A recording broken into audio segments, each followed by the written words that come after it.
والصلاة والسلام علی نبینا محمد وعلی آلہ وصحبہ اجمعین، اما بعد۔ اسلامی بھائیوں، مغرب میں فرض نماز سے قبل 2 رکعتیں سنت پڑھنے کی بڑی اہمیت آئی ہے اور اس کی بڑی تاکید ہے۔ صحیح بخاری شریف کی روایت ہے، رسول اکرم صلی اللہ علیہ وسلم نے فرمایا: صلوا قبل المغرب، صلوا قبل المغرب، صلوا قبل المغرب لمن شاء۔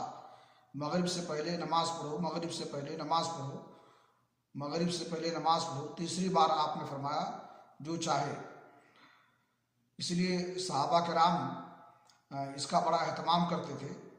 صحیح بخاری شریف کی دوسری حدیث ہے، انس بن مالک رضی اللہ تعالیٰ عنہ فرماتے ہیں: رأیت کبار اصحاب رسول اللہ صلی اللہ علیہ وسلم یبتدرون السواری عند المغرب، کہ میں نے بڑے بڑے صحابہ کرام کو دیکھا کہ وہ کھمبوں کی طرف سبقت کرتے تھے مغرب کے وقت، یعنی 2 رکعت سنت پڑھنے کے لیے فرض سے پہلے کھمبوں کو آڑ لیتے تھے اور وہاں جاتے تھے۔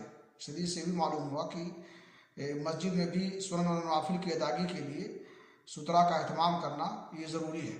اللہ رب العالمین سے دعا ہے کہ اللہ تعالیٰ میں توفیق بخشے کہ ہم سنن و نوافل کی پابندی کریں اور ان کے ذریعے سے اللہ رب العالمین ہمارے گناہوں کو مٹائے اور ختم کرے۔ وآخر دعوانا الحمدللہ رب العالمین۔